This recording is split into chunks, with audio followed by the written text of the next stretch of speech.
परमेश्वर का वचन हमें बताता है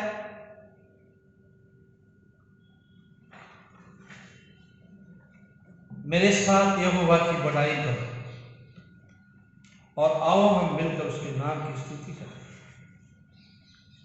यहोवा टूटे मन वालों के समीप रहता है और पिसे हुओं का उद्धार करता है। हम अपनी इबादत को शुरू करेंगे। इबादत के शुरू में गीत गाएंगे, गीत नंबर 269।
क्रम संख्या 3 में जाएंगे।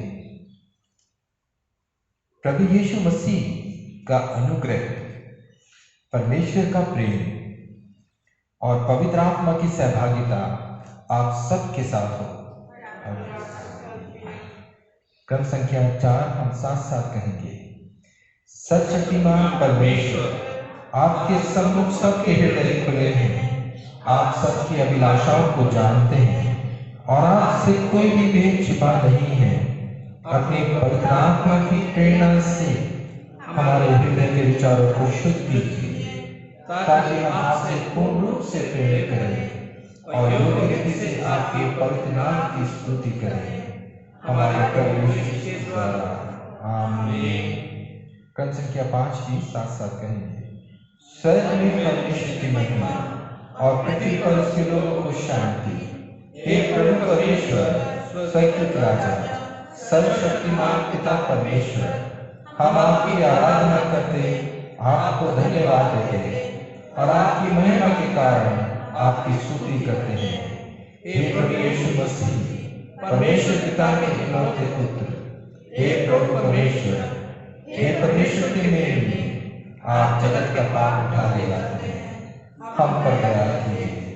आप पिता की दाहिनी ओर विराजमान हैं, हमारी प्रार्थना स्वीकार कीजिए, क्योंकि केवल आप ही पवित्र हैं, आप ही प्रभु हैं, आप ही यीशु मसीह पवित्र आत्मा के साथ परमेश्वर पिता की महिमा में परम पूज्य हैं। आमीन। हम प्रार्थना करें।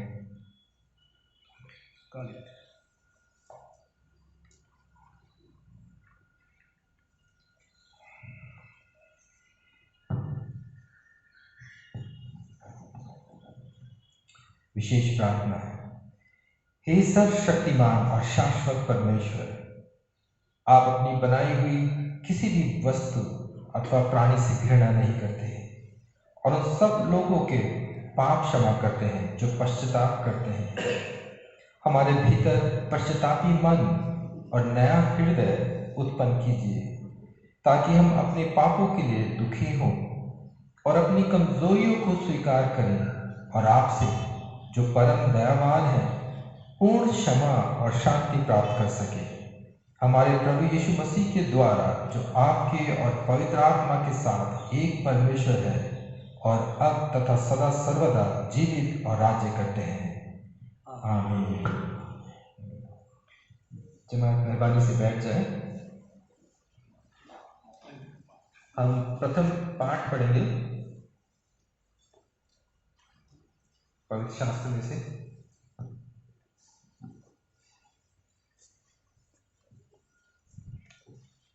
हम पुराने नियम से बाइबल का पाठ पढ़ेंगे।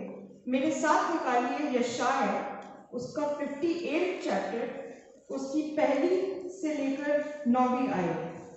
आइजाया चैप्टर 58 वर्सेस 1 to वर्सेस 9।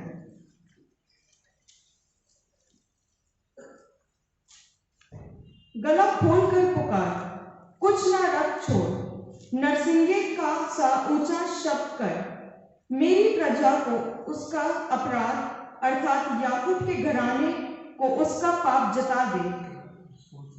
वे प्रतिदिन मेरे पास आते और मेरी गति जानने की इच्छा ऐसी रखते हैं मानो वे धर्मी लोग हैं, जिन्होंने अपने परमेश्वर के नियमों को नहीं टाला। वे मुझसे धर्म के नियम पूछते और परमेश्वर के निकट आने से प्रसन्न होते हैं। वे कहते हैं, क्या कारण है कि हमने तो उपवास रखा परंतु तूने इसकी सुधि ना ली, हमने दुख उठाया परंतु तूने कुछ ध्यान नहीं दिया। सुनो, उपवास के दिन तुम अपनी ही सी इच्छा पूरी करते रहो और अपने सेवकों को कठिन कामों को कराते रहो। सुनो, तुम्हारे उपवास का फल ये होता है कि तुम आपस में लड़ते और झगड़ते और दुष्टता के घूंसे मारते हो।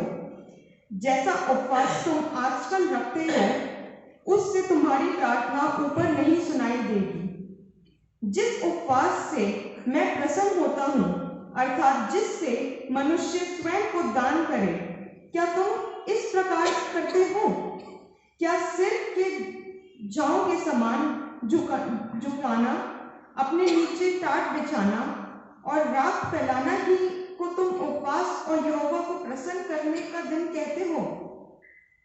जिस उपवास से मैं प्रसन्न होता हूँ, वे ये नहीं कि अन्याय से बनाए हुए दासों और अंधेर सहने वालों का जुआ तोड़कर उसको छुड़ा लेना और सब जुओं के टुकड़े टुकड़े कर देना। क्या वह ये नहीं है कि अपनी रोटी भूखों को बांट देना, अनाथ और मारे मारे फिरते हुए को अपने घर ले आना, किसी को नंगा देखकर वस्त्र पहनाना और अपने जाति भाइयों से अपने को ना छिपाना? तब तेरा प्रकाश पौ फटने के समान चमकेगा और तू शीघ्र चंगा हो जाएगा। तेरा धर्म तेरे आगे आगे चलेगा, यहोवा का तेज तेरे पीछे रक्षा करता चलेगा। तब तू पुकारेगा और यहोवा उत्तर देगा। तू दोहाई देगा और वह कहेगा, मैं यही हूँ। यदि तू अंधेर करना और उंगली उठाना और दुष्ट बातों को बोलना छोड़ दे। ये यहोवा का वचन है। परमेश्वर का धन्यवाद हो।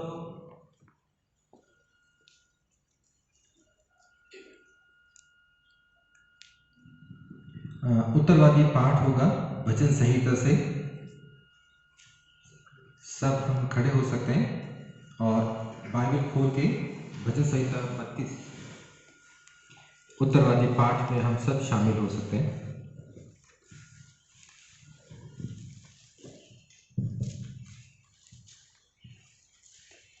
मेरे साथ रिस्पॉन्सिव रीडिंग के लिए निकालिए भजन संहिता 32 एक पद मैं पढ़ूंगा, एक पद आप साथ में बोलिएगा।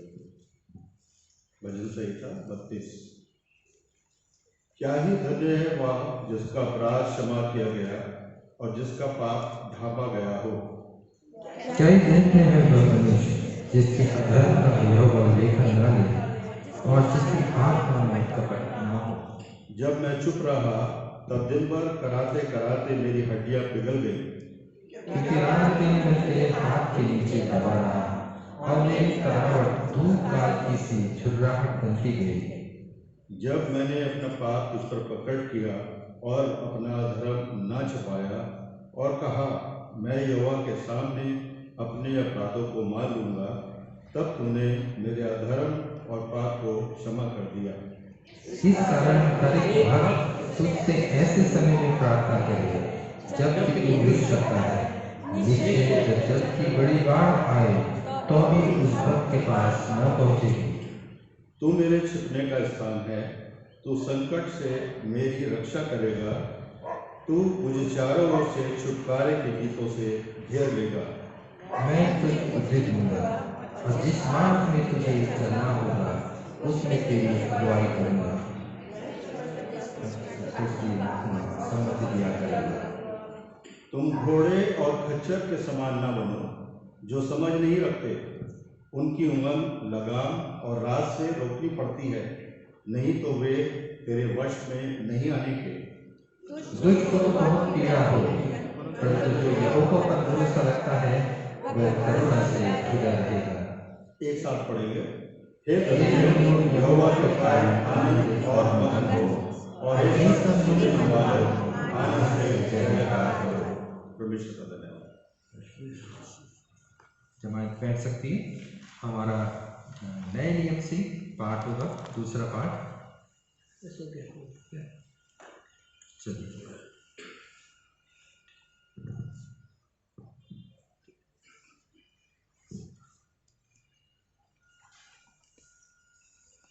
इंजील का पाठ लिया गया है, आप मेरे साथ निकालें। इंजील का पाठ मत्ती की इंजील उसका 6वां अध्याय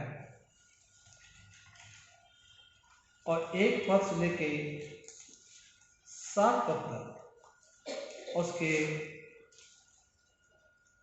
16 पद से लेके 18 पद तक। यहाँ इस प्रकार से लिखा हुआ है, सावधान रहो, तुम मनुष्यों को दिखाने के लिए, जमात के बारे अपनी जगह पर खड़े हो जाए। सावधान रहो, तुम मनुष्यों को दिखाने के लिए अपने धर्म के काम न करो, नहीं तो अपने स्वर्गीय पिता से कुछ भी फल न पाओगे। इसलिए जब तू दान करे तो अपने आगे तुरई न बजवा, जैसे कपटी सभाओं और गलियों में करते हैं, ताकि लोग उनकी बड़ाई करें। मैं तुमसे सच सच कहता हूं कि वे अपना प्रतिफल पा चुके हैं। परंतु जब तू दान करे तो जो तेरा दाहिना हाथ करता है उसे तेरा बायां हाथ ना जानने पाए, ताकि तेरा दान गुप्त रहे, और तब तेरा पिता जो गुप्त में देखता है तुझे प्रतिफल देगा। जब तू प्रार्थना करे तू कपटियों के समान न हो, क्योंकि लोगों को दिखाने के लिए आराधनालयों में और सड़कों के मोड़ों पर खड़े होकर प्रार्थना करना उनको अच्छा लगता है। मैं तुमसे सच सच कहता हूं कि वे अपना प्रतिफल पा चुके हैं। परंतु जब तू प्रार्थना करे तो अपनी कोठरी में जा, द्वार बंद करके अपने पिता से जो गुप्त में है प्रार्थना कर, तब तेरा पिता जो गुप्त में देखता है तुझे प्रतिफल देगा। प्रार्थना करते समय अन्य जातियों के समान बक बक न करो, क्योंकि वह समझते हैं कि उनके बहुत बोलने से उनकी सही सुनी जाएगी। 16 से 18 पर जब तुम उपवास करो तो कपटियों के समान तुम्हारा मुंह पर उदासी न छाए रहे, क्योंकि अपना मुंह बनाए रखते हैं ताकि लोग उन्हें उपवासी जाने। मैं तुमसे सच सच कहता हूं कि वे अपना प्रतिफल पा चुके हैं।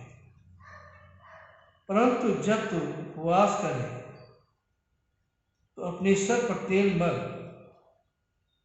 और मुंह धो, ताकि लोग नहीं परंतु तेरा पिता जो गुप्त में है तुझे उपवासी जाने। इस दशा में तेरा पिता जो गुप्त में देखता है तुझे प्रतिफल देगा। ये प्रभु यीशु का सुसमाचार है। प्रभु यीशु की महिमा हो। आमीन। जमात निर्वाणी से अपना स्थान ग्रहण कर लें। हम प्रार्थना करेंगे। हमारे प्यार करने वाले प्रभु यीशु, हम इस समय आपके कदमों में आते हैं और हृदय से धन्यवाद देना चाहते हैं आज की आराधना के लिए। आज ऐश वेडनेसडे है और पूरे विश्व में ऐश वेडनेसडे मनाया जाता है। मेरे प्रभु होने दे कि आज का जो दिन है हमारे लिए खास हो और हम कोशिश करें कि अपने संबंध आपके साथ में मजबूत कर सके, अच्छे कर सके। प्रभु, जब हम थोड़े समय आपके कलाम के ऊपर में मनन करेंगे, प्रभु आप हम सबसे बातचीत करें। इस दुआ को सुना कबूल कर आपके बेटे प्रभु यीशु के नाम से मांगते हैं। आमीन। आप सबको जय मसीह की। जैसे कि आप लोगों को मालूम है कि आज ऐश वेडनेसडे है और बाइबल में डायरेक्टली कहीं नहीं लिखा है कि आपको ऐश वेडनेसडे सेलिब्रेट करना है, परंतु आज से हमारे लेंट शुरू हो जाते हैं और इसमें जो है ऐश का मतलब होता है, पुराने नियम में भी आप देखेंगे लोग जो है जब कभी पश्चाताप करते थे, गुनाह करते थे, तो वो बोरे के कपड़े पहन लेते थे, राख के ऊपर बैठ जाते थे और ये इस बात का चिन्ह था कि ये अपने गुनाहों से इकरार कर रहे हैं, अपने गुनाहों को मान रहे हैं। गुनाहों को मानना, तो राख का मतलब ही होता है कि गुनाहों को मानना, इसलिए इसे ऐश वेडनेसडे भी कहते हैं, क्योंकि लेंट वेडनेसडे से शुरू होता है, इस वेडनेसडे से, तो इसलिए इसे राख का बुधवार भी कहते हैं। अच्छा, इस राख के बुधवार के दिन क्या होता है कि प्रीस्ट जो होते हैं, पास्टर जो होते हैं, वो पुराने साल के, और ये ट्रेडिशन है, तमाम चर्चेस का ट्रेडिशन यही है, आज से लेकर पहले तक ट्रेडिशन यही है कि लोग जो है पिछले साल की पाम सब्जी की जो पाम की ब्रांचेज हैं उसे जलाते हैं, उसे जला के उसकी राख बना के और उससे सलीब का निशान लोगों के माथों पे लगाते हैं। और ये हम ये विश्वास करते हैं और हम खुदा से वायदा करते हैं, आए खुदावंद मैं पश्चाताप कर रहा हूँ अपने गुनाहों से, मेरे गुनाहों को माफ़ कर, और आज तक जो भी था मैं, अब से मैं आपके साथ में एक बेहतर जीवन जीऊँगा। प्रभु यीशु मसीह ऐसे उपवास से खुश नहीं होता है जैसे अभी आपने पढ़ा था ईसाई नबी की किताब उसका 58 अध्याय में। आप उपवास कर रहे हैं, लोगों के साथ अन्याय भी कर रहे हैं। ऐसे उपवास से कोई फायदा नहीं है। अपने भाई बंधुओं से कड़वाहट है उनके साथ में, उनकी बुराइयां करते हैं, उनसे लड़ते झगड़ते हैं, तो ऐसे उपवास से कोई फायदा नहीं है। उपवास का मतलब है कि आप अपने जीवन में तब्दीली लाएंगे। और ये बड़ा अच्छा समय है कि हम 40 दिन बिताएं और 40 दिन में कोशिश करें क्रिश्चियन, आपकी जो थीम है क्रिश्चियन डिसिप्लिन, मसीही साधना, और इस साधना को करें, प्रैक्टिस करें कि हम कैसे अपनी बुराइयों को छोड़ सकते हैं। हमारे अंदर जो गलत आदतें हैं उन्हें कैसे हम छोड़ सकते हैं। कई लोग होते हैं, मैंने देखा कई लोग 40 दिन तक लिकर नहीं पीते हैं, कई लोग सिगरेट नहीं पीते 40 दिन तक, इंटॉक्सिकेशन नहीं लेते हैं। कई लोग जो है 40 दिन तक, इधर आप गोवा में चले जाएंगे, जो वहाँ पे जो मीट खाने वाले लोग हैं वो मीट नहीं खाते हैं। कहने का मतलब है कि अपनी लग्जरी को कट शॉर्ट करना, ये भी उनका सोचना है, परंतु मीट नहीं खाते हैं।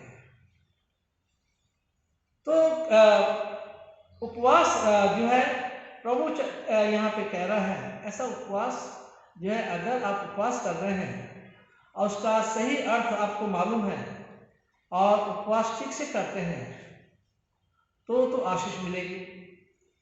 अगर उपवास में लड़ाई झगड़ा करते हैं और उपवास से आपका जीवन नहीं बदलता है, तो ऐसे उपवास से कोई फायदा नहीं है।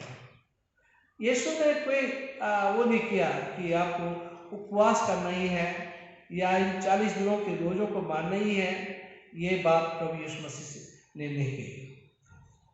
यहाँ पे अभी हमने पढ़ा सावधान रहो, तो मनुष्यों को दिखाने के लिए अपने धर्म के काम न करो।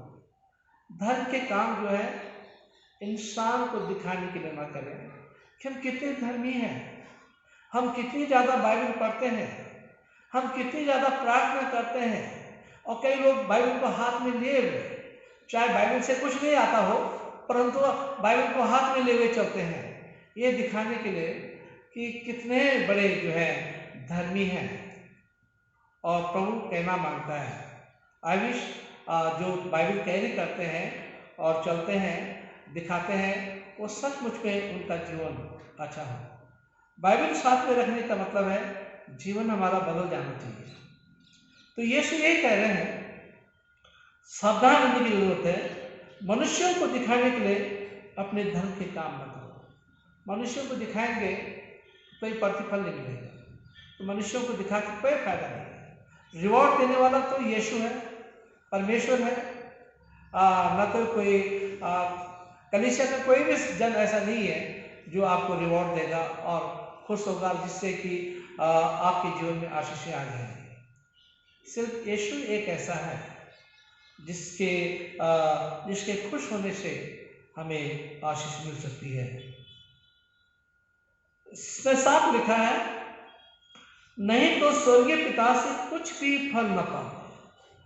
अगर फल चाहते हैं, रिवॉर्ड चाहते हैं, तो यीशु को खुश करिए। यीशु के साथ इन 40 दिनों में अपने संबंध को बनाइए, क्रिश्चियन डिसिप्लिन में अपने आप को लाइए। आपको किसी को दिखाने की जरूरत नहीं है, आप अपने आप को अंदर से क्रिश्चियन डिसिप्लिन में डालना है और परमेश्वर की नज़दीकी में चलना है। जरूरी नहीं कि दिखावटी आप जो है लोगों को दिखाएं कि आप यीशु के कितने करीब हैं। आपका रिश्ता और परमेश्वर का रिश्ता है, उसके बीच में कोई नहीं आना चाहिए और उसमें कोई दिखावटी काम नहीं होना चाहिए। अगर दिखावटी काम करते हैं तो स्वर्गीय पिता से कोई फल नहीं मिलेगा। परंतु अगर सावधानी से यदि हम परमेश्वर के साथ में समय बिताते हैं, प्रार्थना में समय बिताते हैं, धार्मिक कामों में समय बिताते हैं, तो परमेश्वर जो है हमें आशीषित करता है। और एश वेडनेसडे पे हम क्या करते हैं?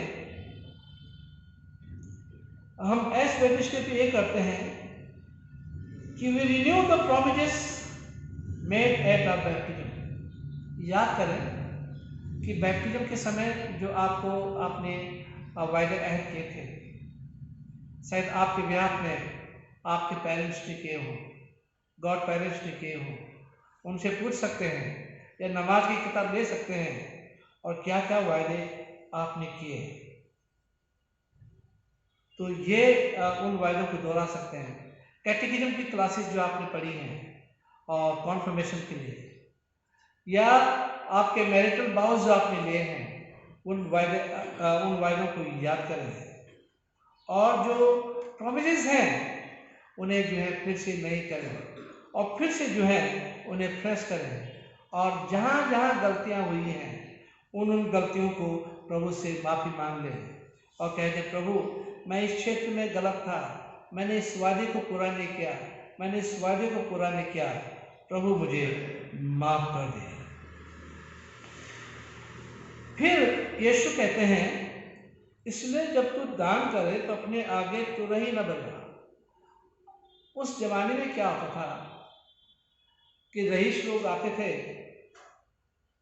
और वो बहुत धर्मी माने जाते थे। उनके बड़े बड़े लंबे कोट होते थे, एप्रन होते थे उनके पहने में, बड़े लंबे लंबे कपड़े पहने होते थे, और उनकी अलग से एक पहचान होती थी कि बड़े धर्मी लोग हैं, ये दानी हैं और ये हमें दान देते हैं। और लोगों को दिखा दिखा के दान ऐसे देते थे, ऐसे दिखा दिखा के दान देते थे ताकि लोगों को पता चले कि इस इंसान ने कितना दान दिया है, कितना दानी है और कितना दान दिया। तो अली उसमें ये होता था। यीशु ने जो है एक दृष्टांत में ये भी कहा, बुजुर्ग की दमी है ना, एक बुजुर्ग आई जब वहाँ पे हैकल में दान डाल रहे थे लोग दान पात्र में, तो उसके पास एक ही सिक्का था, उसकी जीवन की कमाई जो कुछ था उसके पास में वही था, उसने पूरा डाला। तो यीशु ने कहा कि इसने, इस औरत ने सबसे ज़्यादा डाला, इसने 100% डाला, औरों ने तो अपनी बढ़ती में से दिया, उनके पास था उसमें से थोड़ा सा दिया, परंतु इसने जो है अपना 100% दे दिया। तो दान जब देते हैं किसी को पता नहीं चलना चाहिए। आपके दाहिने हाथ का मतलब, बाएं हाथ का मतलब ये नहीं है कि आपके पॉकेट से जाएगा तो आपको पता लगेगा, परंतु कहने का मतलब है कि इर्द गिर्द जो लोग रहते हैं उन्हें पता नहीं चलना चाहिए कि आपने किसकी कैसे कब मदद की। ये बात प्रभु यीशु मसीह सिखाना मानते हैं। अगर आशीष पाना चाहते हैं, आशीष नहीं पाना चाहते हैं तो जो भी करना है दान खुलेआम से दें और पेपर में निकलवाएं। अक्सर पिछले दिनों में कोविड के समय में लोग केला भी दे रहे थे तो उसकी भी फोटो खिंचवा रहे थे। एक केला दे रहे हैं और फोटो खिंचवा रहे हैं कि इन्होंने इतना लोगों की सेवाएं की है, ठीक है। और लोगों ने दिखा दिखा के फोटो खींच खींच के जो है ये जो है दिखाया कि हम लोगों ने कितना दिया है। तो अच्छी बात नहीं है। दिखाने से क्या होता है कि जो रिवॉर्ड परमेश्वर से मिलने वाला था वो तो नहीं मिलेगा। You have received your reward in full payment, full, पूरा मिल गया आपको लोगों से। लोगों ने शाबाशी दे दी, लोगों ने कहा अरे साहब फलाने ने बहुत काम किया, फलाने ने इतना किया, तो रिवॉर्ड तो आपको मिल गया। इसमें जो है यीशु की शिक्षा बिल्कुल ही फर्क है, बिल्कुल फर्क है। तो आज एश वेडनेसडे के दिन ये रीडिंग रखी गई है, लिखा है, इसलिए जब तू दान करे तो अपने आगे तुरही न बजवा जैसे कपटी सभाओं और गलियों में करते हैं। देखिए यीशु उनके लिए क्या कह रहे हैं, कपटी कह रहे हैं। उनके लिए अच्छे अच्छे शब्दों का इस्तेमाल यीशु ने नहीं किया। उन्हें कपटी कहा इसलिए जैसे कपटी सभाओं और गलियों में करते हैं लोग उनकी बड़ाई करें। मैं तुमसे सच सच कहता हूँ कि वो अपना प्रतिफल पा चुके हैं। ऐसे लोग अपना प्रतिफल पा चुके हैं और मुझसे कोई उम्मीद न करें। यीशु कह रहे हैं मुझसे कोई उम्मीद न करें। तो जो यीशु की शिक्षाएं हैं बहुत ही प्रैक्टिकल टीचिंग है और ऐसी शिक्षाएं आपको कहीं नहीं मिलेगी जो शिक्षाएं प्रभु यीशु मसीह की है। परंतु जब तू दान करे तो तेरा दाहिना हाथ करता है उसे तेरा बायां हाथ न जानने पाए, ताकि तेरा दान गुप्त रहे और सब तेरे पिता जी जो गुप्त में देखते हैं तुझे प्रतिफल देगा। जो गुप्त में है उन्हें वही प्रतिफल देगा। अब प्रार्थना के बारे में भी यहूदी लोगों की 3 खास विशेष बातें थी। एक थी दान देना, प्रार्थना करना और उपवास करना, और इसे भी गलत मोटिव से करते थे। ये इतनी अच्छी बातें हैं और अल्टरनेट मोटिव से कर रहे हैं आप, गलत सोच रख के इन कामों को कर रहे हैं, दिखावटी इन कामों को कर रहे हैं। तो ये 3 खास बातें उनकी होती थी यहूदी लोगों की, और तीनों बातें बहुत अच्छी हैं। दान देना ही बहुत अच्छी बात है, किसी की मदद करना, और प्रार्थना करना बहुत अच्छी बात है, ठीक है, उपवास करना भी बड़ी अच्छी बात है। परंतु तीनों बातें जो हैं वो अपने अल्टीरियर मोटिव के साथ करते थे। तो लिखा है यहाँ पे, जब तो प्रार्थना करे तो कपटियों के समान न हो, क्योंकि लोगों को दिखाने के लिए आराधनालयों में और सड़कों के मोड़ों पर खड़े होकर प्रार्थना करना उन्हें अच्छा लगता है। मैं तुमसे सच सच कहता हूँ कि वे अपना प्रतिफल पा चुके हैं। प्रार्थना जो है बहुत इम्पोर्टेंट है। हमारा जीवन का प्रार्थना जो है एक अभिन्न अंग है। और प्रार्थना कैसे की जाए? जरूरी नहीं कि आपको जोर जोर चिल्ला के प्रार्थना करना है, हालेलुया प्रेज द लॉर्ड करके बहुत ज़्यादा चिल्ला के प्रार्थना करना है। कोई करते हैं, बहुत अच्छी बात है, परंतु जरूरी नहीं कि सिर्फ वही प्रार्थना सुनी जाएगी। प्रार्थना जो है आप शांत मन के होकर भी प्रार्थना कर सकते हैं। बिस्तरे में लेटे लेटे भी आप प्रार्थना कर सकते हैं। अपने कुर्सी में बैठे बैठे आप प्रार्थना कर सकते हैं। किसी को मालूम नहीं कि आप प्रार्थना कर रहे हैं। गाड़ी चलाते चलाते भी आप प्रार्थना कर सकते हैं। मैं जब गाड़ी चलाता हूँ और झांसी और बड़े दूर दूर अगर कहीं जाते हैं तो रास्ते में मैं कई बार प्रार्थना कर लेता हूँ, और उससे परमेश्वर की सुरक्षा हमारे साथ बनी रहती है। और किसी को मालूम नहीं कि मैं प्रार्थना कर रहा हूँ, परिवार वालों को भी मालूम नहीं कि मैं प्रार्थना कर रहा हूँ, परंतु प्रार्थना कर रहा हूँ, ठीक है। आप अपने स्टाफ रूम में बैठे हुए हैं, आपके सामने मैगजीन पड़ी हुई है, और आप बैठे बैठे जो है मैगजीन पलट रहे हैं, परंतु मैगजीन नहीं देख रहे हैं, आपका मन प्रार्थना में लगा हुआ है। आप प्रार्थना कर रहे हैं, किसी को मालूम नहीं कि आपने प्रार्थना की। तो ऐसी प्रार्थना परमेश्वर सुनता है, खास करके आपकी आत्मा पवित्र आत्मा से मिल जाए। इसे कहते हैं क्रिश्चियन डिसिप्लिन, मसीह साधना इसे कहते हैं कि हम खुदा के करीब आ जाते हैं, और इतना ज़्यादा करीब आ जाते हैं कि हमारे उनसे घनिष्ठ संबंध हो जाते हैं। हम उनसे कुछ भी मांग सकते हैं, कुछ भी बोल सकते हैं, और वो हमारी बात मान लेते हैं। जैसे बच्चे होते हैं, माँ बापों से मांगते हैं, बोलते हैं, और माँ बाप सुनते हैं। कभी कभी बच्चे रूडली भी बोल देते हैं, फिर भी माँ बाप सुनते हैं, उनकी बात मान लेते हैं, क्योंकि इतनी घनिष्ठता है। माँ बाप बच्चों की घनिष्ठता है।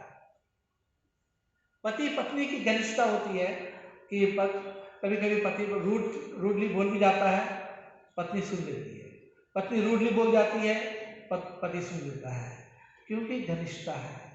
मित्रों में भी ऐसा ही होता है कि घनिष्ठता होती है।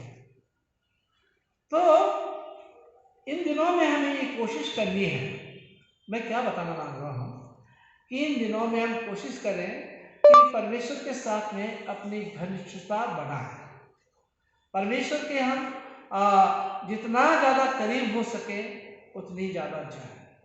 तो आप जब कभी There's no internet connection right now because you're in airplane mode. आपकी प्रार्थना को सुन लेगा और परमेश्वर जो है आपकी प्रार्थना का जवाब दे देगा। यहाँ पे लिखा है, तो प्रार्थना करे तो कपटियों के समान न हो, क्योंकि लोगों को दिखाने के लिए आराधनालयों में, सड़कों पर, मोड़ों पर खड़े होकर प्रार्थना करना अच्छा लगता है। मैं तुमसे सच सच कहता हूँ कि अपना प्रतिफल पा चुके हैं। जो दिखावटी प्रार्थना करते हैं, चाहे चर्च में भी हो, प्रार्थना करना बहुत मुश्किल काम है। जैसे लोगों को लगता है प्रार्थना करना आसान काम है। It is like a rustling with God, खुदा के साथ कुश्ती करना जैसा हुआ है। ठीक है, प्रार्थना इतना आसान नहीं है जितना लोग सोचते हैं। अगर पब्लिक में कहा जाए, मैं किसी को कह दूँ, और अक्सर चर्चेज में होता है कि अगर किसी को कह दिया दुआ करने के लिए, अगर उर्दू के बोलने वाले हैं, किन किन शब्दों का इस्तेमाल करेंगे, आपको लगेगा कि अभी ये आसमान से नीचे उतरा है। और ऐसे हाई साउंडिंग वोकैबुलरी का इस्तेमाल करते हैं। अंग्रेजी बोलने वाले जो हैं वो अपनी अंग्रेजी को ऐसे बोलेंगे, इतने हाई साउंडिंग लैंग्वेज को बोलेंगे कि आपको लगेगा कि क्या बात है, कितनी अच्छी अंग्रेजी नहीं आती है और कितनी अच्छी प्रार्थना करते हैं। और घंटों प्रार्थना कर सकते हैं, घंटों प्रार्थना कर सकते हैं। और मतलब आधा घंटा, पौन घंटा उनके लिए मामूली बात है चर्च में। मतलब चर्च का 1.5 घंटे की इबादत जो है 45 मिनट वो खा लेते हैं 45 मिनट, कभी कभी 1 घंटा खा लेते हैं। एक जगह की बात है, हमें गुड फ्राइडे की सर्विस लेनी थी, मैं नाम नहीं लूँगा जगह का। तो उस बंदे ने आधा घंटा प्रार्थना की, आधा घंटा प्रार्थना की और फिर वचन अलग बोला। तो समझिए गुड फ्राइडे की इबादत जब एक ही कलमे पे अगर कोई 45 मिनट क्या बोलते हैं 1 घंटा 1.5 घंटा बोलेगा, बातचीत करेगा, तो क्या हो जाएगा।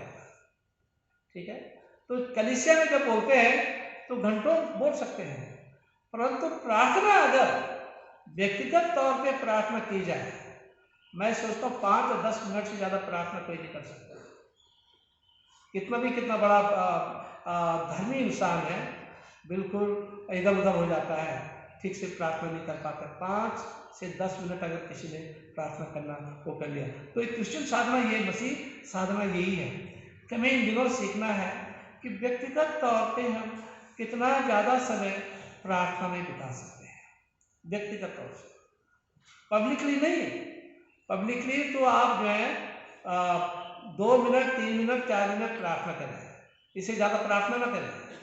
परंतु व्यक्तिगत तौर पे जब लोगों से आप अलग हैं और सिर्फ प्रभु है, आप हैं, तो ऐसे समय में आप कितनी ज़्यादा प्रार्थना कर सकते हैं कि बहुत मतलब लगता है। This is very very important कि आप अकेले में कितनी ज़्यादा प्रार्थना कर सकते हैं। प्रार्थना करना इतना आसान काम नहीं है। एक हमारे जो गुरु थे, एक रियायत साहब, यहाँ पे मसूरी में रहते थे, हमारे ऑल इंडिया कोऑर्डिनेटर लीडर थे वो। तो वो बताते थे कि कोई डिस्टर्बेंस नहीं होना चाहिए, बिल्कुल प्रार्थना में लगा रहना चाहिए। एक दिन मैंने पूछ लिया, मैंने कहा सर मैं तो प्रार्थना इतनी नहीं कर पाता हूँ, मुझे तो पता नहीं क्या क्या बातें समझ में आ रहा है, कभी इधर देख रहा हूँ, कभी उधर देख रहा हूँ, कभी ये ख्याल आ रहा है, कभी वो ख्याल आ रहा है, तो आप कैसे रेगुलर इतने घंटों प्रार्थना कर लेते हैं। बोला मैं क्या करता हूँ, एक तरीका मेरा है, मैं एक पेंसिल और पेपर ले लेता हूँ और जो बातें दिमाग में आती हैं मैं लिखता जाता हूँ और फिर प्रार्थना करता जाता हूँ। मैं लिखता जाता हूँ, प्रार्थना करता जाता हूँ, ताकि कोई प्रेयर रिक्वेस्ट मेरी बन जाती, प्रेयर पॉइंट बन जाते हैं कि जो काम मुझे करने हैं उस समय शैतान याद दिला रहा है, तो वो उन बातों को मैं लिख लेता हूँ और उन बातों को भी मैं कर लेता हूँ। तो प्रार्थना जो है ये बहुत आसान चीज़ नहीं है। प्रार्थना it is like a rustling with God. आप 5 से 7 8 10 15 मिनट ऐसी कोशिश करें दुआ में, और तब आप देखेंगे कि आप ज़्यादा समय प्रभु के साथ में बिता सकते हैं, और बाद में तो इटर्निटी में प्रभु के साथ बितानी है। तो वही बात हमें ध्यान रखना चाहिए कि जब हम यहाँ पे 10 मिनट प्रभु के साथ नहीं बिता सकते हैं तो स्वर्ग में इटर्निटी कैसे बिताएंगे, हमेशा हम अपने प्रभु के साथ कैसे रहेंगे। तो अभी से हमें प्रभु के साथ रहना सीखना है। जब तक हम दुनिया में हैं प्रभु के साथ रहना सीखना है। परंतु जब तो प्रार्थना करे अपनी कोठरी में जा और द्वार बंद कर, जो मैं अभी बता रहा था आपको, कोठरी में जा, द्वार बंद कर, चुपचाप से प्रार्थना कर। वो प्रार्थना सुनी जाती है। वो प्रार्थना सिर्फ आपके बीच और परमेश्वर के बीच होना है, बस। और वो प्रार्थना आपकी कामयाब हो जाएगी और उस दुआ का जवाब भी आपको मिल जाएगा। परंतु हम यहाँ पे देखते हैं, और फिर लिखा है कोठरी में जा, बंद कर और अपने पिता से जो गुप्त में प्रार्थना कर रहा है, तब तेरा पिता जो गुप्त में देखता है तुझे प्रतिफल देगा। प्रार्थना करते समय अन्य जातियों के समान बक बक ना करो, क्योंकि वे समझते हैं कि उनके बहुत बोलने से उनकी सुनी जाएगी। ज़्यादा बक बक करने के लिए, ज़्यादा चिल्लाने की जरूरत नहीं है। प्रभु आपसे जैसे हम बातचीत कर रहे हैं आपस में, ये प्रार्थना क्या है? What is prayer? Moral science में सिखाते हैं what is prayer. Prayer is talking to God, you talk to God. कोई जंत्र मंत्र नहीं है, हमारे पास कोई जंत्र मंत्र नहीं है। वी टॉक टू गॉड, और हमारा व्यक्तिगत संबंध है प्रभु के साथ में, इसलिए हम व्यक्तिगत तौर से उनसे बातचीत कर सकते हैं। Prayer is talking to God. तो इसलिए चिल्ला पुकार, क्योंकि हमारा प्रभु बहरा भी नहीं है। हम ये जताते हैं कि हमारा प्रभु सुनता ही नहीं है हमारी प्रार्थना, इसलिए ज़्यादा आवाज़ें करते हैं। अक्सर कल मैं एक इंटरव्यू दे रहा था, परसों में एक इंटरव्यू दे रहा था, एक भाई अपनी रिसर्च कर रहा है, तो उसने, मैंने कहा भी देखे ज़्यादातर हमारे क्रिश्चियंस में प्रॉब्लम वहाँ आ रही है। छोटे कमरों में बहुत अच्छी बात है इबादत करना, आप छोटे कमरों में करें, बड़े कमरों में करें, परंतु अब ये 10 बाय 10, 15 बाय 12 का कमरा है, उसमें इतना बड़ा म्यूजिक सेट लगाने की क्या जरूरत है, या इतना बड़ा PA सिस्टम लगाने की क्या जरूरत है कि ढाई ढाई की आवाज आए और दूसरे लोग डिस्टर्ब हो जाए, और जो आप बोल रहे हैं लोगों की समझ में भी नहीं आ रही बात, या तो एक बात जो है बहुत साइलेंटली लोगों के कानों में आ रही है, कोई गाने की आवाज़, वचन की आवाज़ बड़े ध्यान से आ रही है, लोग सुन रहे हैं, समझ रहे हैं, पर ढह ढह की जब आवाज़ आती है तो किसी की समझ में नहीं आती है। चिल्ला चिल्ला के बोलते हैं तो किसी की समझ में नहीं आती है, लगता है कि लड़ रहे हैं, लगता है कि झगड़ रहे हैं। तो क्या जरूरत है? तो ज़्यादातर प्रॉब्लम हमारी यहाँ होती है क्रिश्चियन लोगों के साथ में, जो परसिक्यूशन हो रहा है वो इसलिए हो रहा है कि हम लोगों को डिस्टर्ब करते हैं। लोगों को आप जो बैठ के आप शांति से दुआ कर सकते हैं, लोगों को शांति से समझा सकते हैं, इतने ज़्यादा चिल्ला चिल्ला के हल्ला काट के कोई नहीं समझेगा। एक नींद भाग जाएगा, परंतु ये कि किसी की समझ में ज़्यादा नहीं आता है। कभी कभी मेरे तो बिल्कुल ही समझ में नहीं आता है, जब लोग ज़्यादा चिल्ला के बोलते हैं तो मैं बिल्कुल बहरा बन जाता हूँ, मैं सुन ही नहीं पाता हूँ। ठीक है, तो यहाँ पे ये लिखा है, यहाँ पे मैं नहीं कह रहा हूँ, ये प्रभु कह रहा है, प्रार्थना करते समय अन्य जातियों के समान बक बक न करो, क्योंकि समझते हैं कि उनके बहुत बोलने से उनकी सुनी जाएगी। तो प्रभु नहीं सुनता है, आप थोड़ा सा बोलेंगे प्रभु आपकी बात सुन लेगा। स्पेसिफिक प्रेयर करें, वो प्रेयर आपकी सुन ली जाएगी, स्पेसिफिक प्रेयर।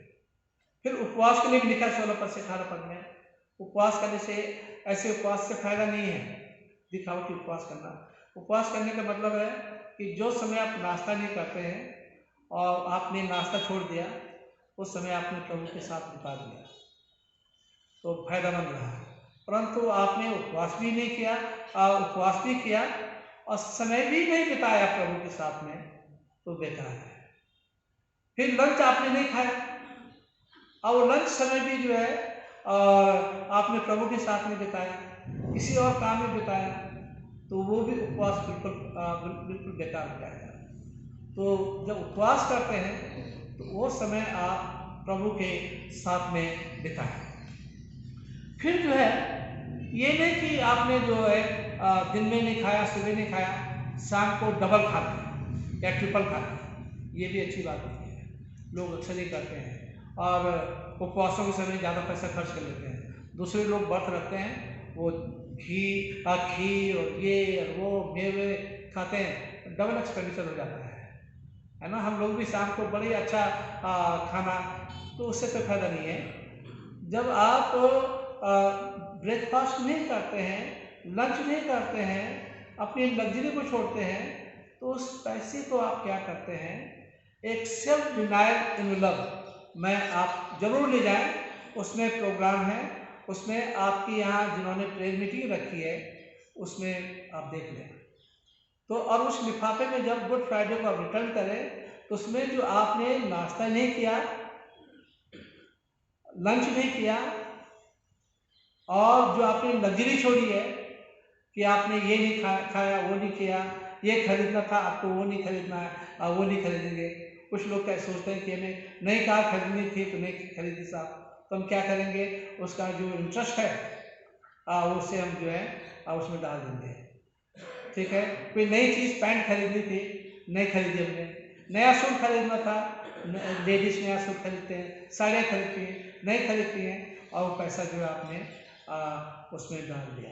इसलिए कि लंच में ये नहीं खरीदना चाहिए, लंच में वो नहीं करना चाहिए, तो वो पैसा जो है लिफाफे में डाल दें। और वो पैसा जो है जब आप डालेंगे उसमें, तो गुड फ्राइडे के दिन आप ले आइए, और वो पैसा जो है बहुत अच्छे काम के लिए जाता है, बहुत अच्छे काम के लिए जाता है, सोशल वर्क के लिए जाता है, लेपर असैलम में जाता है, और कहीं कहीं डायसिस में जो है भेज दिया जाता है। तो ये बात है। तो इसलिए जो है आप खास बात है कि आप उस लग्जरी को कट शॉर्ट करते हैं, उस दान को जो है सिर्फ अपने ऊपर ना लगा दें, परंतु उस दान को जो है उस पैसे को आप परमेश्वर की सेवा के लिए लगा दें, और परमेश्वर जो है बहुत आशीषित करेगा। कभी कभी कोई हमारे बगल में ज़रूरतमंद लोग हैं, परिवार हैं, आप उनकी भी मदद कर सकते हैं उस पैसे से। 5 किलो आटा खरीद के दे दिया किसी को, 10 किलो आटा किसी को खरीद के दे दिया, 2 किलो चीनी किसी को खरीद के दे दी, ये भी कर सकते हैं। तो ये बहुत अच्छा रहेगा, और ये उपवास आपके लिए बहुत अच्छा रहेगा, और ये उपवास जो है आपका एक्सेप्टेबल होगा। और इन दिनों में ये आपसे रिक्वेस्ट करूँगा कि अपने संबंधों को हम अपने प्रभु के साथ अच्छे कर दें। मैंने लिखा तो कुछ और था, परंतु प्रभु चाहता था कि मैं सीधे सीधे बात करूं आपसे, और प्रभु इसी उपवास से खुश होता है। पुराने नियम में हमने पढ़ा कि पुराने नियम में प्रभु ये चाहता है, खुदा यही चाहता है कि हम सही उपवास करें, और सही उपवास से ही परमेश्वर हमारी दुआ को सुनेगा। और नए नियम में भी हमने यही पाया कि यीशु भी यही कह रहे हैं, वही कह रहा है। पुराने नियम में भी यीशु कह रहा है, थियो कह रहा है, गॉड कह रहा है, याहवे कह रहा है, वही नए नियम में यीशु है, वो हमसे कह रहा है। परमेश्वर आप सबको आशीषित करें। हम प्रार्थना करें।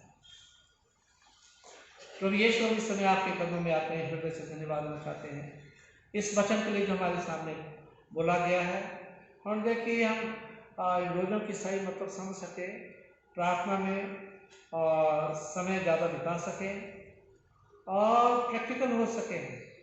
कोई भी काम ऐसा ना हो जिससे कि आप नाखुश हों। हमारी दिखावटी कामों से अक्सर आप नाखुश हो जाते हैं और आपको बुरा लगता है, और देखिए ऐसे काम करें जिसे आपको अच्छा लगे, और आपको लगे कि मेरा बच्चा मुझसे प्यार करता है और मेरी बातों को मानता है। जितने हम यहाँ पर बैठे हुए सबको आशीषित करें। इस दुआ को सुना कबूल कर आपके बेटे प्रभु यीशु के नाम से मांगते हैं, आमीन।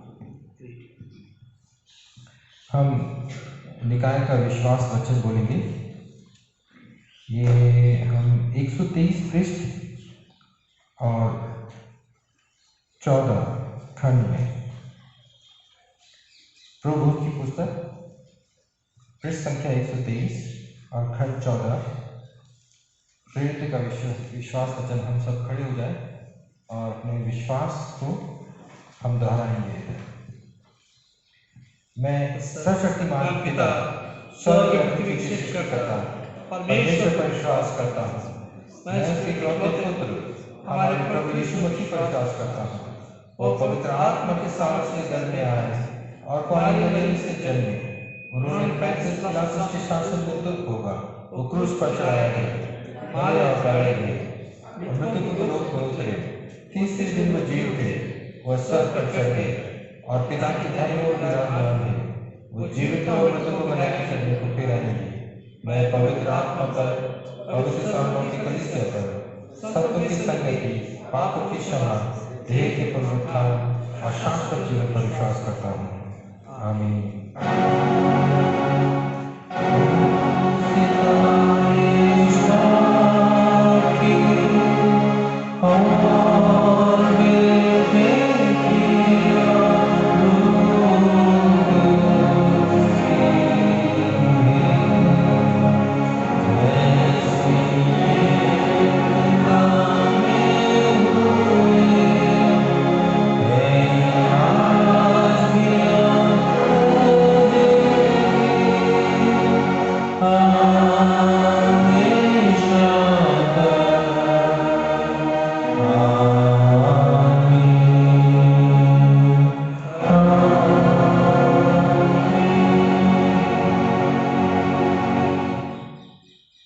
जमायत मेहरबानी से अपना स्थान ग्रहण कर लें। मैं आप सबका इस ऐश वेडनेसडे पे आपका स्वागत करता हूँ। कल कहीं कोई मीटिंग नहीं है क्योंकि मैं आउट ऑफ स्टेशन होऊंगा। फ्राइडे को 4 तारीख फ्राइडे को मिस्टर जेम्स सिंह के रेजिडेंस में शाम के 6 बजे प्रार्थना होगी प्रेमनगर में, खेरी गांव में। सैटरडे को मिस्टर एंजल प्रवेश के घर में प्रार्थना सभा होगी शाम को 6 बजे। और नेक्स्ट जो हमारी संडे वर्शिप है, चर्च सर्विस है, वो 10 बजे सुबह होगी। और ये प्रोग्राम आप जरूर लेके जाएं। थोड़ा टाइम भले आपको लगेगा लेने में, परंतु लिफाफे बने हुए हैं, सिर्फ आपको दस्तखत करना है। हम ये श्योर करना मांगते हैं कि आप तक लिफाफे पहुंच गए हैं, प्रोग्राम आप तक पहुंच गया है, ये श्योर करना मांगते हैं, बस और कुछ नहीं। तो कृपया करके इस बात का ध्यान रखें। और मैं धन्यवाद देना चाहता हूँ कि भाई विजय मेरे साथ में हैं और उन्होंने इस बार अभी उन्होंने कहा कि मैं बराबर साथ दूंगा आपका। और मैंने उनसे कहा कि वेडनेसडे और कुछ प्रेयर मीटिंग आपको भी लेनी है तो वो लेंगे ज़रूर। परमेश्वर आपको आशीष करें। ओके, अब दुआ में जाएंगे और यूक्रेन के लिए दुआ करें, खास करके रसिया यूक्रेन के लिए जल्दी से जल्दी कुछ सेटलमेंट हो जाए और कुछ ट्रीटी हो जाए और जल्दी से जल्दी ये लड़ाई ख़त्म हो जाए। इन चीज़ों के लिए भी हम प्रार्थना करें, अपनी चर्च के लिए, डायसिस के लिए, और जितने बीमार हमारी कलीसिया में उन सब के लिए दुआ करेंगे। हम सब प्रार्थना करेंगे। हमारे जीवित और महान परमेश्वर पिता, प्रभु जी, आप सारी सृष्टि के मालिक आप ही हैं। प्रभु जी, आपने इस पूरी सृष्टि को रचा है और प्रभु जी आपने मनुष्य को अपने स्वरूप में बनाया है। प्रभु जी आप मनुष्य से बेहता प्रेम करते हैं। प्रभु जी आपने इस संसार से ऐसा प्रेम किया कि अपना इकलौता पुत्र दे दिया ताकि हम नाश न हो परंतु अनंत जीवन पाए प्रभु यीशु मसीह के द्वारा। प्रभु जी उस बलिदान को, उस प्रायश्चित को, उस उद्धार को प्रभु जी हम अपने सम्मुख देखते हैं, सम्मुख पाते हैं। प्रभु जी हम धन्यवाद देते हैं। प्रभु यीशु मसीह ने जो उपवास के साथ प्रभु जी अपने आप को अर्पण किया, प्रभु जी उस आज्ञा का पालन करने के लिए जो आपने उसके लिए ठहराई, प्रभु जी हम प्रार्थना करते हैं हमें भी अपनी दीनता में प्रभु जी आप तैयार करें कि सच में प्रभु जी आप हमारे राजा प्रभु हो और हम आपका अनुकरण करें प्रभु जी दीनता से, कि आपकी मर्जी हमारे जीवनों में पूरी हो। हमारा जीवन प्रभु यीशु मसीह के पद चिन्हों पे हो प्रभु जी। हम इन लेंट के लिए उसमें अपने अपने आप को, पूरी कलीसिया को आपके हाथों में समर्पित करते हैं। प्रभु जी, अपने वचन की खूब प्यास बहुतायत है प्रभु जी, ताकि हम आपके वचन से तृप्त हों प्रभु जी। प्रभु जी, हम पूरी कलीसिया को आपके हाथों में सौंप देते हैं प्रभु जी। जो जो बीमार हैं उनको आपके हाथों में सौंपते हैं प्रभु जी। अपने वचन की रूहानी खुराक से प्रभु जी हमें आप परिपूर्ण करें, अपनी चंगाई प्रदान करें प्रभु जी। प्रत्येक परिवारों को भी प्रभु जी जो देखभाल करते हैं उनको भी आपके हाथों में सौंपते हैं प्रभु जी। उन पर भी अपना अनुग्रह करें, अपनी सामर्थ्य दें कि प्रभु जी वो आपको हाजिर जान की सेवा में लगे रहे प्रभु जी, और आपका नाम महिमा पाए। सब बातों में धन्यवाद देते हैं प्रभु जी। हम अपने देश के लिए और विश्व के लिए प्रार्थना करते हैं प्रभु जी, कि प्रभु जी जो परेशानियां हैं, कोविड से हो चाहे युद्ध से हो प्रभु जी, उन सबको आपकी अधीनता में ले आते हैं। प्रार्थना करते हैं कि अपने अनुग्रह, अपनी आत्मा की भरपूरी से प्रभु जी आप संभालें, अपने लोगों को तसल्ली और ताकत दें प्रभु जी, चंगाई दें, और प्रभु जी उनके लिए मार्ग निकालें, उनके लिए रास्ता निकालें कि वो बचें और अधिक आप में शामिल होते चले जाएं प्रभु जी। सब बातों में आपको धन्यवाद देते हैं प्रभु जी, और प्रभु जी अपने कलीसिया के हर एक सदस्य को भी आपके हाथों में समर्पित करते हैं। आपकी प्रभुता भलाई चाहते हैं प्रभु जी। ये सब विनती प्रार्थना हम अपने उद्धारकर्ता प्रभु यीशु मसीह के नाम से मांगते हैं, आमीन। हम प्रभु भोज की पुस्तक 129 पृष्ठ और 17 खंड में जाएंगे, पाप अंगीकार। तो आप सब निकाल सकते हैं क्रम संख्या 17 पृष्ठ 129, पाप अंगीकार। प्रिय भाई और बहन, हमारे प्रभु यीशु मसीह ये कहते हैं, हमारा प्रभु परमेश्वर ही एकमात्र प्रभु है। तो प्रभु अपने परमेश्वर को अपने संपूर्ण हृदय, संपूर्ण प्राण, संपूर्ण बुद्धि और संपूर्ण शक्ति से प्रेम कर। ये पहली आज्ञा है। दूसरी यह है, अपने पड़ोसी को अपने समान प्रेम कर। इनसे बड़ी और कोई आज्ञा नहीं है। परमेश्वर ने संसार से ऐसा प्रेम किया कि उसने अपना इकलौता पुत्र यीशु मसीह दे दिया कि वह हमें पापों से बचाए, स्वर्ग में हमारे लिए निवेदन करे और हमें शाश्वत जीवन में पहुंचाए। इसलिए हम पश्चाताप और विश्वास के साथ अपने पापों को स्वीकार करें। हम परमेश्वर की कृपा से उसकी आज्ञाओं का पालन करने का और सब लोगों के साथ मेल मिलाप और प्रेम से रहने का पक्का संकल्प करें। क्रम संख्या 19 साथ साथ कहेंगे, हे सर्वशक्तिमान परमेश्वर, हमारे स्वर्गीय पिता, हमने मन, वचन और कर्म से आपके विरुद्ध और एक दूसरे के विरुद्ध पाप किया है। हमने अपनी अज्ञानता और दुर्बलता के कारण और जानबूझकर भी बुराई की है और भलाई करने में असफल रहे हैं। इन सब पापों के लिए हम सचमुच दुखी हैं और अंतःकरण से पश्चाताप करते हैं। आपके पुत्र यीशु मसीह ने हमारे लिए अपने प्राण दिए। उन्हीं के कारण हमने जो पाप किए हैं उनको क्षमा कीजिए और ये वर कीजिए कि भविष्य में हम नया जीवन पाकर सदा आपकी सेवा करें, ताकि आपके पवित्र नाम की महिमा हो। आमीन। सर्वशक्तिमान परमेश्वर उन सबको क्षमा करता, जो एक दूसरे को क्षमा करते सच्चा पश्चाताप करते हैं, वो आप सब पर दया करे, आप सबके पापों को क्षमा करे, उनसे आपको छुटकारा दे, सब भले काम में आपको स्थिर और सबल करे और शाश्वत जीवन में बनाए रखे, हमारे प्रभु ख्रिस्त के द्वारा। आमीन। परमेश्वर का धन्यवाद हो। जमात खड़ी हो जाए अपने स्थानों पे। हम सब मिलकर मसीह के देह हैं। हम सब ने एक आत्मा के द्वारा एक देह में बपतिस्मा लिया है। हम ऐसे कार्य में संलग्न रहें जिनसे शांति मिलती और एक दूसरे का निर्माण होता है। प्रभु की शांति सदा आपके साथ रहे और आपके साथ भी रहे। एक दूसरे को पेश पास कर सकते हैं।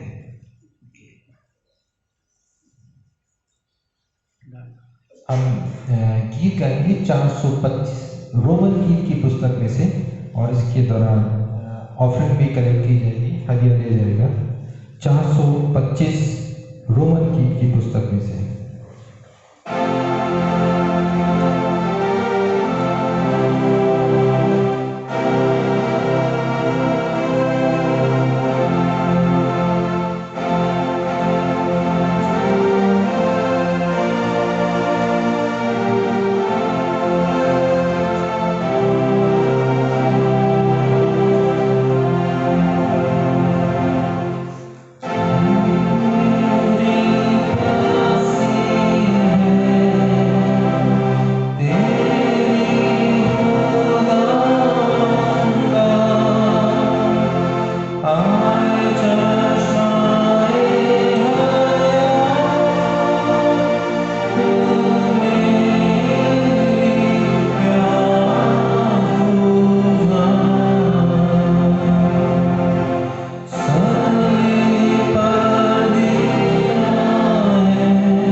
पेज नंबर 131, कल संख्या 26 ऑनवर्ड। आइए हम इस भेंट को और उसके साथ अपने आप को परमेश्वर की महिमा और उसकी सेवा के लिए अर्पित करें। सर्वशक्तिमान परमेश्वर, संसार के सृष्टिकर्ता, सब वस्तुएं आपसे ही प्राप्त होती हैं और आपकी समक्ष में आपको भेंट चढ़ाते हैं। हम आपसे विनती करते हैं कि आप इस दान को, रोटी और दान भेंट को अपने नाम की महिमा और अपने लोगों की भलाई के लिए स्वीकार कीजिए, हमारे प्रभु क्रिस्त के द्वारा। आमीन। प्रभु यहाँ उपस्थित है,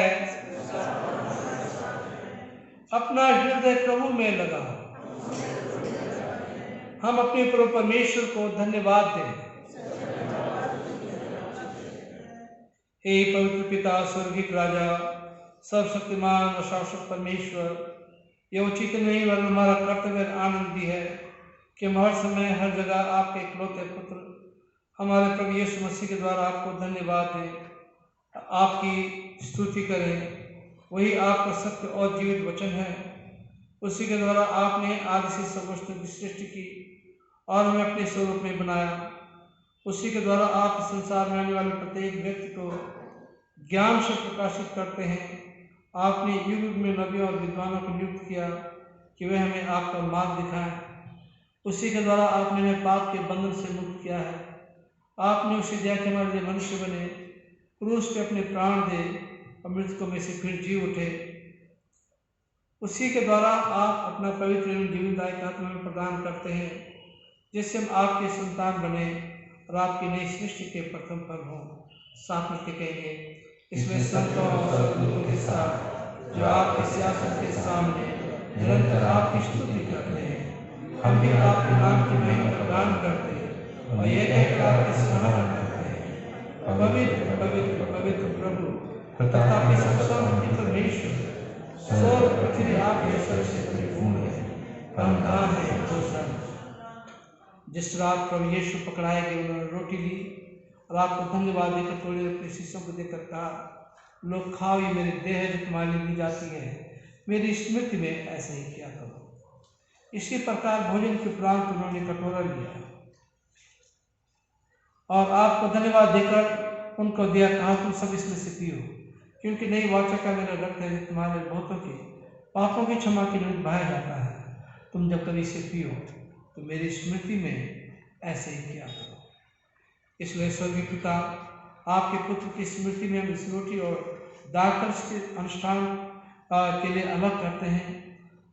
हम उसके क्रूस पर एक ही बार अर्पित सिद्ध बलिदान को, उसके मृतकों में से पुनरुत्थान को और स्वर्ग में उसके आरोहण का आनंद से बनाकर घोषित करते हैं और हम उसकी महिमा से आने की प्रतीक्षा करते हैं। क्रिस्ट हमारे लिए बने, क्रिस्ट जीवित है, क्रिस्ट फिर आएंगे। जमात में बड़े से घुटना टेक लें या बैठ जाएं और हम साथ मिलकर दुआ करेंगे। इसलिए दयालु पिता, उसे हमारे महापुरुष के द्वारा धन्यवाद स्तुति को स्वीकार कीजिए और जब आपकी ईश्वरीय महिमा की उपस्थिति में इन पवित्र परिवारों को खाते पीते हैं, तब आप हमें अपनी आत्मा के द्वारा नवजीवन दीजिए, अपने प्रेम से प्रोत्साहित कीजिए और अपने पुत्र हमारे प्रभु यीशु मसीह के इसमें से कीजिए। उसी के साथ, उसी में, उसी के द्वारा पवित्र आत्मा की सामर्थ्य से हे सर्वशक्तिमान पिता, उन सब के साथ जो पृथ्वी पर और स्वर्ग में आपके सम्मुख उपस्थित रहते हैं, हम आपकी आराधना करते हैं और अनंत स्तुति का गीत गाते हैं। धन्यवाद, आदर और महिमा प्रार्थना विगामी आप ही में रहे। आमीन। हम मसीह के देह में सहभागी होने के लिए इस रोटी को तोड़ते हैं। हमें ये है क्योंकि हम सब एक ही रोटी में सहभागी होते हैं। इस कटोरे के द्वारा जिस पर हम आशीष मांगते मसीह के रक्त में सहभागी होते हैं। मसीह का जीवन हम में है और हम उसी में जीवित हैं। जिस प्रकार हमारे मुंजी मसीह ने हमें सिखाया, हम ये प्रार्थना करते हैं, हे हमारे स्वर्गीय पिता, आपका नाम पवित्र माना जाए, आपका राज्य आए, आपकी इच्छा स्वर्ग में होती है वैसे पृथ्वी पर भी हो। हमारे दिन भर की रोटी आज हमें दीजिए। आप हमारे अपराधों को क्षमा कीजिए जैसे हम अपराधों को क्षमा किया है। आप हमें परीक्षा में मत डालिए परंतु बुराई से बचा लीजिए, क्योंकि राज, ताकत और महिमा अब सदा आपकी है। आमीन। धन्य है जो प्रभु के नाम से आता है, परम धाम में भोजन। यीशु परमेश्वर के मेल में हम पर दया कीजिए। यीशु हमारे पापों की बोझ उठाने वाले हम पर दया कीजिए। यीशु संसार के मुक्तिदाता हमें अपनी शांति प्रदान कीजिए।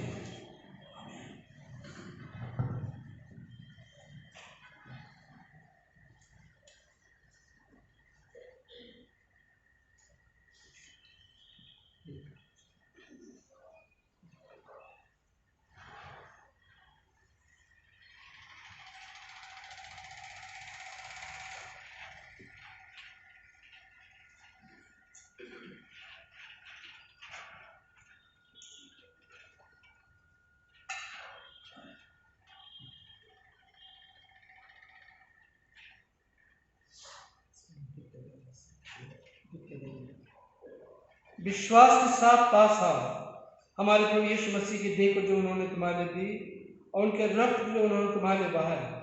लो स्मरण करो कि यीशु तुम्हारे लिए मरे। धन्यवाद करके अपने हृदय में मसीह को विश्वास से करो। और कृपया करके जब आप प्रभु भोज लेने के लिए आते हैं, जूतियां अपनी उतार के आए तो बेहतर रहेगा, क्योंकि हम प्रभु के भवन में हैं और प्रभु के इस पवित्र सैक्रामेंट को हम ले रहे हैं। इस तरफ से आ जाइए।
प्रभु यीशु ने कहा, यदि कोई मेरे अनुयायी बनना चाहे वो अपने आप को त्याग दे, अपना क्रूस उठाए और मेरे पीछे आए। हमने इस पाक सैक्रमेंट को बड़े ईमान के साथ लिया है, इसलिए आइए हम खुदा का शुक्र अदा करें। साथ मिलकर कहेंगे, हे सर्वशक्तिमान परमेश्वर, हम आपको धन्यवाद देते हैं कि आपने अपने पुत्र यीशु मसीह की देह और रक्त के आपके भोजन से हमें तृप्त किया है। अब हम उन्हीं के द्वारा अपने आप को जीवित बलिदान होने के लिए आपके सम्मुख अर्पित करते हैं। और ये पढ़ दीजिए, हम आपके पवित्र आत्मा के सामर्थ्य से परिपूर्ण होकर यहाँ से विदा हो और अपने जीवन तथा सेवा के द्वारा हर समय आपकी महिमा प्रकट करें। आमीन। परमेश्वर की शांति जो सारे समस्या परे है, परमेश्वर के और उसके पुत्र हमारे प्रभु यीशु मसीह के ज्ञान और प्रेम में आपके हृदय विचारों को सुरक्षित रखे, और सर्वशक्तिमान परमेश्वर पिता, पुत्र और पवित्र आत्मा की आशीष आप पे हो और आपके साथ सदा सर्वदा बनी रहे।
आप सबसे रिक्वेस्ट है मेरी कि इबादत के बाद चाय का इंतजाम किया गया है, आप लोग चाय पी के जरूर जाएं। और दूसरी बात यह है कि अपने प्रोग्राम अपने साथ लेते जाएं, और आप लोग एक एक करके आगे आ सकते हैं और एसेस लगा सकते हैं अपने फोन पे।